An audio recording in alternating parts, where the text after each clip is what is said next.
The Nigerian Senate gets a new chief whip as Senator Ali Ndume is stripped of his privileges. The House of Representatives agrees to pay a cut as it acknowledges prevailing economic challenges. And later on the program. This is just a demonstration for the Nigerian people to understand as the people's representatives. We have always been there for them. A lawmaker, Billy Osawaro, will join us for some perspectives into matters arising. You're watching the Hallowed Chambers on TVC News. I am Jesu Adeyi. The Senate now has a new chief whip. He is Senator Tahir Monguno, representing Borno North Senatorial District. The new chief whip replaces Senator Ali Ndume, who has been stripped of his title and privileges as a principal officer of the 10th Senate, following his public outburst and unfounded criticism of the party and the president, who is a leader of the All Progressives Congress.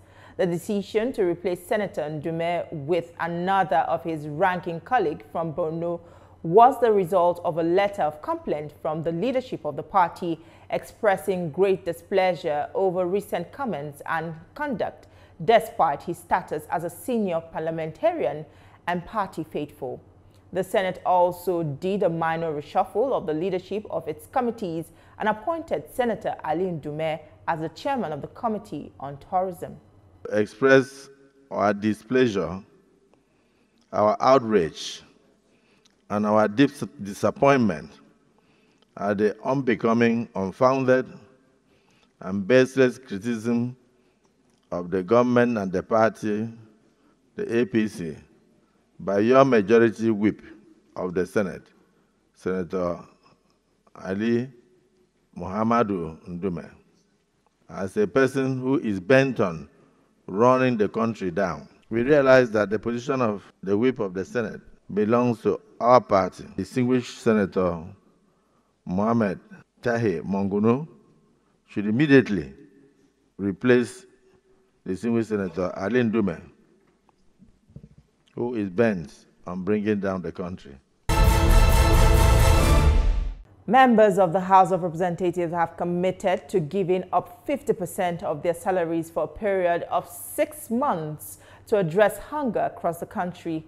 The Parliament calls on aggrieved citizens, and particularly the youths, to avoid protest and give the government more time to fix economic challenges of past years. Your complaint of hardship is right.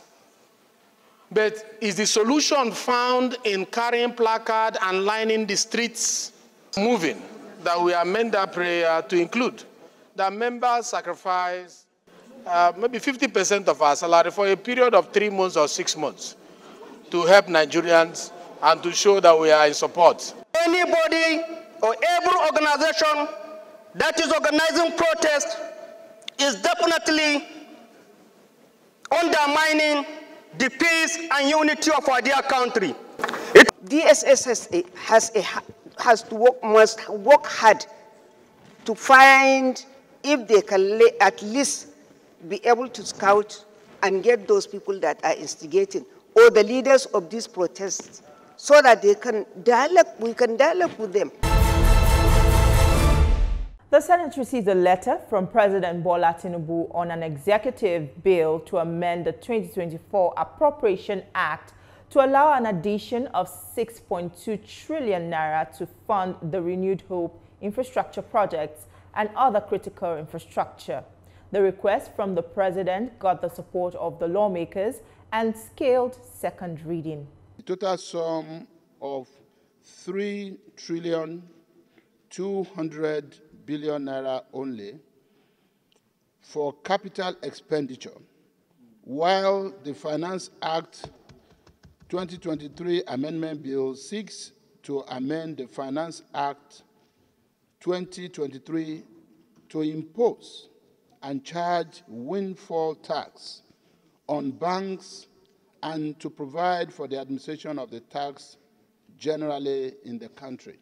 The bill, the two bills, the first one is referred to Committee on Appropriations, And of course, well, put them together. These two bills are referred to the Committee on Appropriations and Finance and to report back within 1 week. This same request was read on the floor of the Green Chambers. My colleague, Jakadza, reports. A correspondence from President Bola Tinubu requesting the approval of the House to a 6.2 trillion naira amendment to the 2024 Appropriation Act opens the day's legislative business. There was a bit of a rowdy session from the members as the House dissolved into an executive session. Back from the closed-door meeting, members lent support to the 2024 Appropriation Act Amendment Bill and it scales second reading. The bill seeks to increase the 27.5 trillion naira 2024 budget by 6.2 trillion naira. If approved, the request will increase the 2024 budget to 33.7 trillion naira. I rise to move that the bill for an act to amend the Appropriation Act 2024 and to authorize the issuance from the Consolidated Revenue Fund of the Federation the total sum of 3,200 billion naira for capital expenditure and the sum of 3 trillion naira only for recurrent expenditure for the year ending on the 31st day of December 2024, HB 1610, be read the second time. The House also adopted the recommendations of its Committee on NDDC for the approval of 1.91 trillion naira as the Commission's 2024 budget. The Statutory Revenue Fund of the Niger Delta Development Commission to the sum of 1,911,800 million naira only.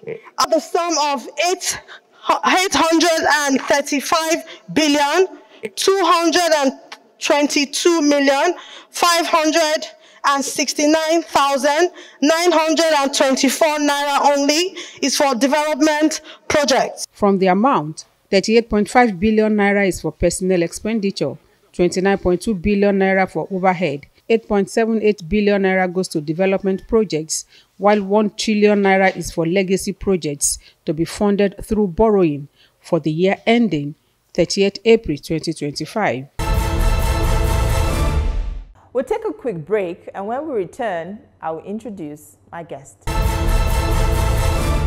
Thank you for staying with us on the Hallowed Chambers, and my guest today is a member of the House of Representatives. His name is Honorable Billy Osawaru, and he represents Orion Onwude Federal Constituency of Edo State. Thank you for joining us on the Hallowed Chambers today. Thank you for having me. All right. Looking at the current situation in the country and the hardship Nigerians face, you know, the House of Representative members have taken a bold step in slashing their, monthly allowance by half. How far-reaching is this going to be in solving the challenge Nigerians face now? Well, it's a good way. It's a good place to start from. As a matter of fact, something is always better than nothing. This is just a demonstration for the Nigerian people to understand as the people's representatives. We have always been there for them. This time we see, how things are going in the country. And we just felt it's always good to go out there, see what we can do. And I believe with this gesture at all, other corporate bodies and even government establishments will begin to look at this as something they need to emulate. Whichever way we can help the Nigerian people is good. So who is going to be tracking this? Who is going to see to the disbursement and ensure that, the money is reach who it's supposed to reach? Well, I'm sure that is going to be designed. The details will be worked out. And as you know, we oversight MDA's ministries and we're going to oversight ourselves too, to make sure, whatever is put out there gets to where it's supposed to get to. And is it a one-time thing? Is it just going to be for Well, I think for now, I think it's 6 months, if I'm not right. But whatever I say here, a disclaimer, whatever I say is just my own personal opinion. I don't speak for the House. We have a spokesman, so I just wanted to put that out. So I think, yes, from what I know so far, it's going to be at least for the first 6 months. And what other palliative measures should we expect from the House of Representatives in this regard, aside, slashing the salaries? Well, as you are aware, 2024 ZIP project has not been funded, and capital project as well. And lately, the presidency, has moved to see that those projects are funded. And we know when those projects are funded, I think that will bring succor to our people, because as you well know, 360 members representing, federal constituencies, that is Nigeria for you. So once these projects are funded, I think a lot of succor will come to our people. So these, of course, the ZIP program projects, some of them come in form of palliatives, food, and other income-generating projects. So it's going to be a lot of help. And we want to actually thank Mr. President, for listening. Yes, even though those projects have not been funded till now, but recently we've just been told that those projects have been made priority to see that those things get to our people. All right, moving on. The bill for a single-term presidency and governorship has passed first reading in the House of Representatives. Do you think Nigerians will welcome this development? Well, I guess it's still a working process. So it's just first reading. So I think the awareness has been brought now to the Nigerian people. So it's not left for, everyone to go out there, do their own homework, and really see if this is something that's going to work for them. As you well know, people will bring these things on board, and it's left for the Nigerian people during the open hearing to come actually share their own opinion or what they feel about it. Would this make government officials sit up in the sense? What's the motive behind this bill, if I may ask? Well, I was not the mover of the bill. But you should be able to be exposed to some of the content of this bill. Yes, from what we know from the explanation of a single-term presidency. Well, it has its good and bad. If you ask me, of course, it has its good, because if you have a single presidency, I think that issue of going for a second term, will be out of, the table at that time. So when you have one single term presidency, you want to start from day one, you hit the ground running, because you only have that period to actually deliver for your people and leave a legacy behind. But again, if somebody knows that, well, I only have a single term presidency, there's no time people will have a review of my first term, then they can as well come to and do whatever they want to do and get out of there, because knowing that they don't have to account to anybody, it's just one term, they've gotten it, they can do whatever they like. So you look at that merit and demerit, and those are the things Nigerians should consider, when looking at this bill. You co-sponsored a motion charging the Joint Investigative Committee on petroleum, downstream and midstream petroleum resources to, conduct a probe to unravel the situation behind abnormalities in the petroleum sector. How far-reaching do you think this probe is going to be? Well, I think it passed. The motion was carried by majority of the members, if not all. And because of the popularity of that motion, I can tell you that we are beginning to look, for these problems. Because if we don't know the problems, we won't be able to find solutions to these problems. So if you take a critical look at that motion, with that forensic investigation, it's going to take care of a lot of those issues we'll be having. So many Nigerians have been screaming, why are we having these kind of issues? And we know how important the oil sector is to the Nigerian economy. So, but we've not been looking at these problems, holistically. So that motion is going to address this. By the time we are done with that forensic investigation, I'm sure with all the information we'll be getting out of there, we can make informed decisions. But this is not the first time, the House or the National Assembly in general will be investigating such matters. What will make this different this time around? Because this is 10th Assembly. 10th Assembly, yes, is the most colorful assembly in the history of Nigerian Parliament. We have about 10 different political parties. And we work as a family. Like I said, for a better Nigeria.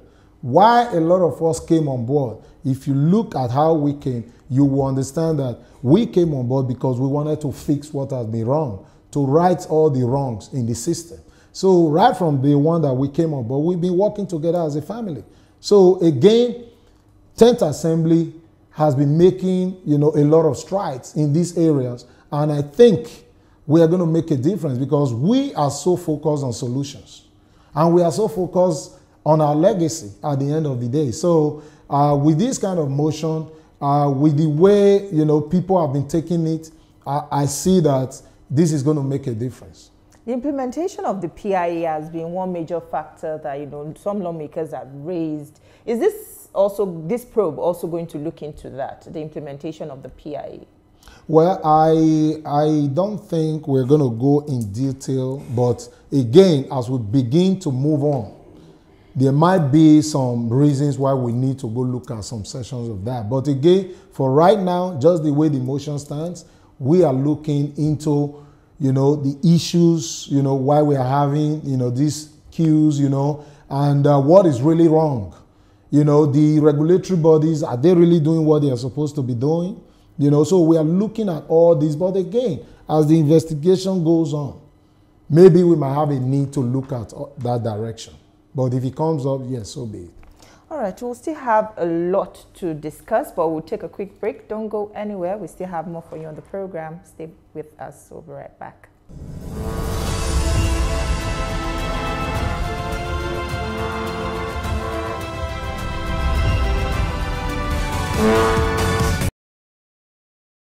Glad to have you back. It's still the Hello Chambers, and with me in the studio is Honorable Billy Osawaro.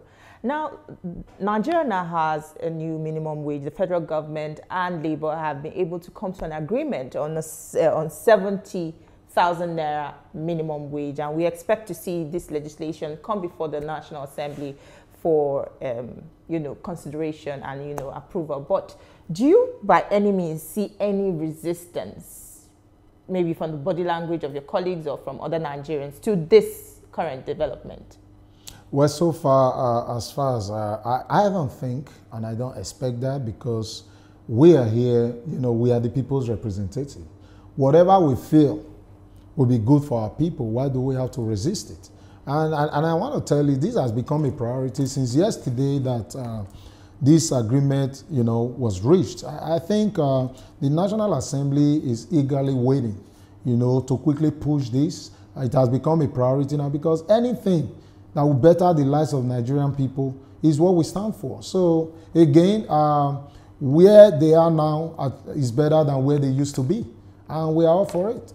And how would you say maybe the state governors will comply? Because those have been the major factor in this regard. There's no holistic full implementation by some state governors. How do you think this is going to check these lapses? Well, I'm sure before they came to this position, the governors would have been carried along because this was not a one-day decision or agreement. So you need to understand something. There's no time we can get all the 36 states governors to agree.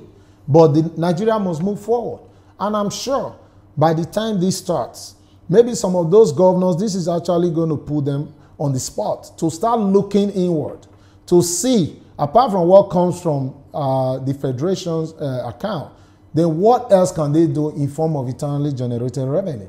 So, and I'm sure this has become a challenge for the governors as well. So, because there are some states, that are ready to pay even more than this.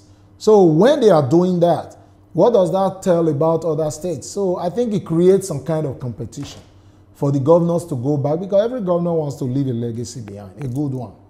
So I'm sure they will try their best to comply. Having the power of legislation, would we see on the part of the National Assembly maybe injecting a clause that will mandate compliance, Mandate compliance on the part of the governors? Governors, everyone involved. Well, I don't think that is part of our mandate as the National Assembly. That's why they have the state houses of assembly. So, but whatever is within our mandate, we'll take care of. But that of maybe mandating the governors, I'm not sure that's within our mandate to do. All right, let's take your view on the assessment of the House of Representatives so far. It's been 1 year. What's your assessment? Well, I will tell you the House of Representatives has been doing very well under the able leadership of our Speaker, Mr. Speaker, Right Honorable Tajuddin Abbas, PhD. He's a man that is always there. He's always been there for us. With his leadership team, his Deputy Speaker, everybody, we've been working as a family. Yes, we've come in, through different vehicles as parties, but one thing we've been able to establish within the past 1 year is that, our family, as one. We've been working together. Yes, we've had our moments where we'll have to get into some very, very hard debates, but the truth is, considering the numbers of bills and motions we have moved, then you can really tell that this House is going to be one of the best, by the time we are done in the next 3 years. So again, looking at, the quality of motions and bills that we've been pushing, I have no doubt that in the next 3 years, Nigerians will be happy with this 10th Assembly. In the last 1 week, the House has lost 2 of its members. How has this impacted on the mood of the House of Representatives? And how would you say your colleagues will be missed? Yeah, it's really been tough for us. And you see, it's very tough, just like you lose a family member. These are people we used to sit down together to deliberate on motions, on bills, people we used to travel together on oversights, on retreats. But today they are no more. Sometimes it actually calls for a sober reflection. We look at what we do today. What legacies do we really want to leave behind? Because every single day counts for us now. Because those members are no longer here.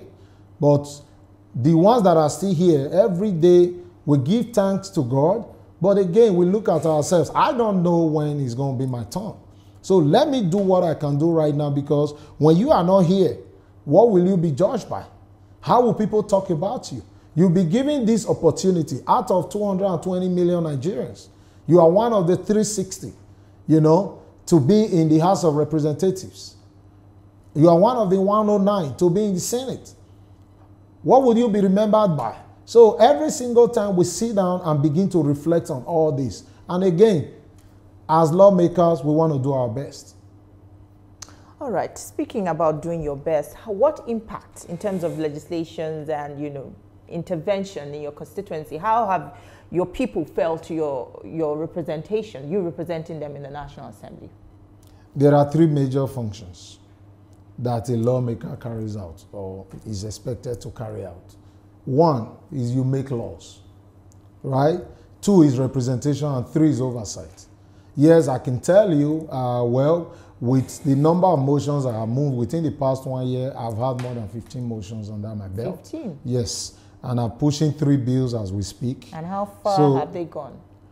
Well, when you move motions, of course, they have a procedure. They usually refer them to the committees that are dealing with them.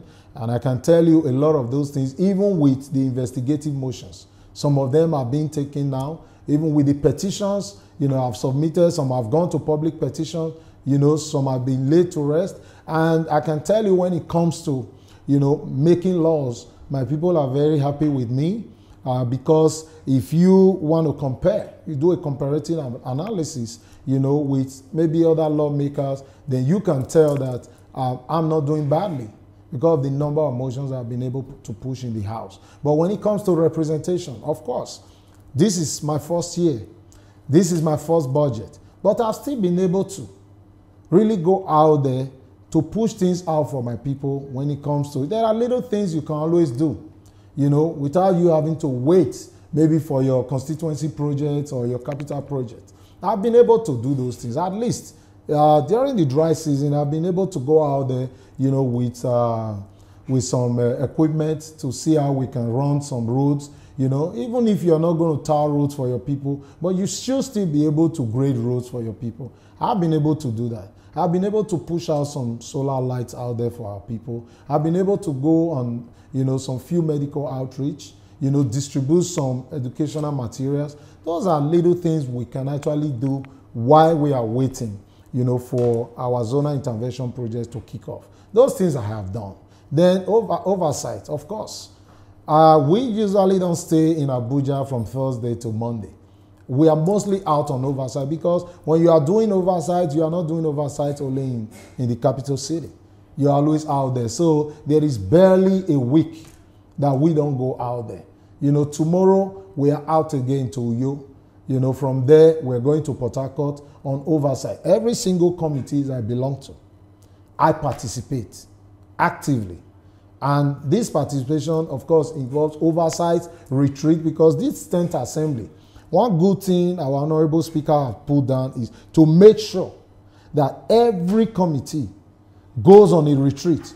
When you go on a retreat, the retreat is where you actually sit down with the stakeholders, to really get informed decision on what you are supposed to be doing when it comes to the agencies, the MDAs or ministries that you oversight. So we have taken that so seriously because we believe if you don't have enough information, then you cannot make informed decision. So we've been going on a lot of retreats. So every single committee I belong to, I've always participated. So if you assess me based on those three, then you will see that I'm not doing bad. That is all on the program this week. Do remember that you can see this episode again on TVC News YouTube channel. Also, watch a repeat on Sunday at 7 a.m. and follow TVC News on all our social media handles for more updates. Thank you for watching. I am Tijesu Adeoye. See you next time.